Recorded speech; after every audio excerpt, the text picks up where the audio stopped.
that it adds a valuable layer to an actor's performance. You walk in and you're forced to inhabit the space.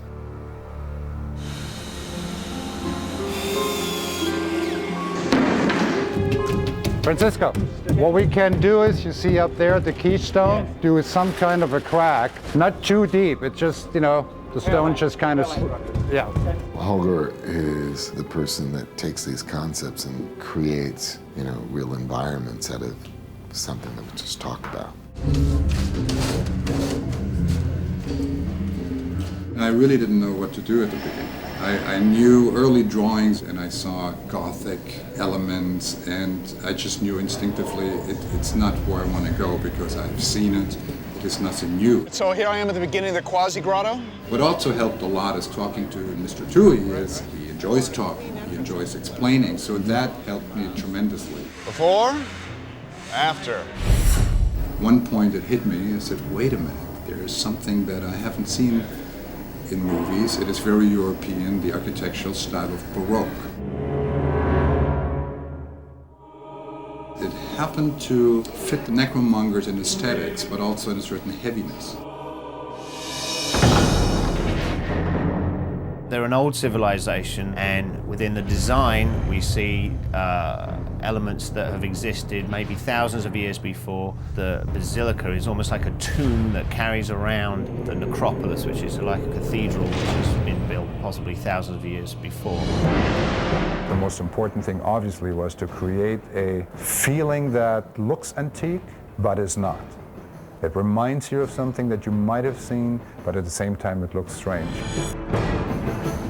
When these guys arrive on the scene, the audience should know that these are the bad guys. They hold a specific style, and we're trying to get a balance between history and science fiction without these guys ending up looking like robots.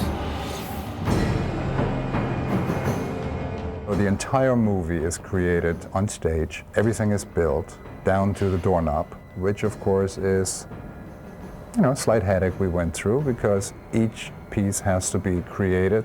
A shape has to be developed, details have to be drawn, construction drawing have to be done, and of course everything has to be built and textured and painted. And then you give the bronze little edges and stuff, nice and necro. So we're talking like what, 45 minutes drying in the sun? Because we're going to shoot it today, that's the good news. The building of the sets and doing all of the wardrobe was an enormous undertaking. There are a million moving parts when you build sets this size, and you have to fill them up with people, build wardrobe for them, and you can't pull anything out of stock because they just don't have any necro armor anywhere. I don't drink wine. The costumes are extraordinary. You're only to take a glance at Tandy Newton as she passes by in this wonderful metropolis-like Art Deco, elegant, sexy, yet frightening thing. The intention of Dame Vaca was, you just don't know what it is she's wearing. It's just all of one. And I think that we succeeded, truthfully. What Ellen wanted to do is show you everything and nothing all at once, which says a lot about Dame Vaca. So the costumes are what she calls mockadile. So it's like skin, incredibly tight, even going right down into my fingers, so you don't know whether it's skin, whether it's it's stuck on or what it is. Riddick is now armored up to take on the greatest of battles. Every major actor was body cast on the film because these are custom-made armor pieces, and everybody's body is different, everybody's head, shoulder width, size, arm length is all different, so everything is customized. Don't piss with me, man.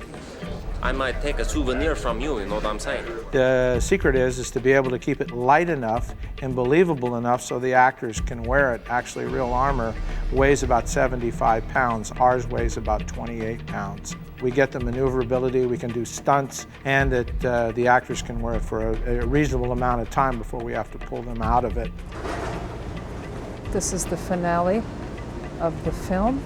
Alexa's character has transformed from her earlier self into a necro. I love challenges, and I saw this as a remarkable challenge. So Vin's traveling, so we'll go in and add all our little bits. It was a huge film, with endless possibilities for the makeup department.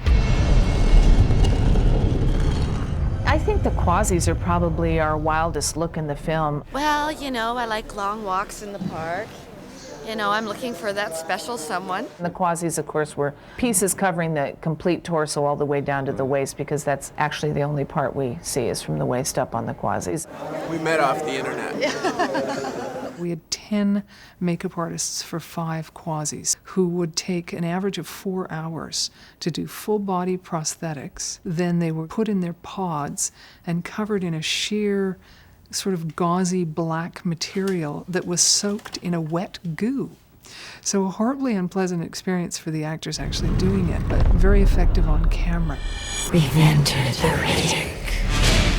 Ready and fire! It is a theme of design that carries through all the way into their nicely curved pistols and guns. They do have a Baroque feeling. At the same time, they have details of machinery. Oh, look, it's making noises.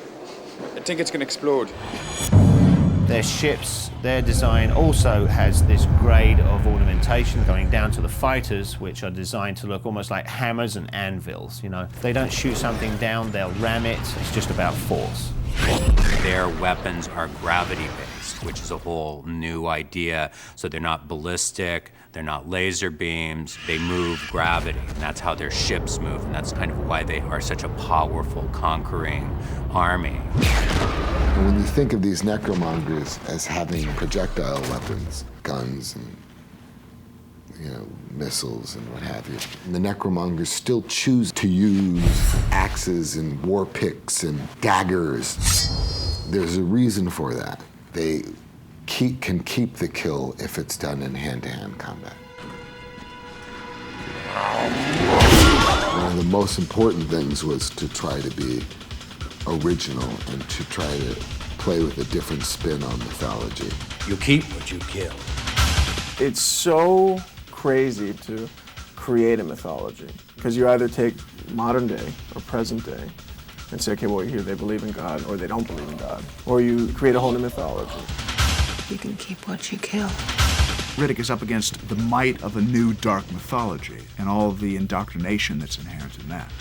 So it's no small enemy that we give him in this movie. You keep what you kill. I just wanted to try to give the audience unexpectedly good characters in a science fiction film. You keep what you kill. You keep what you kill.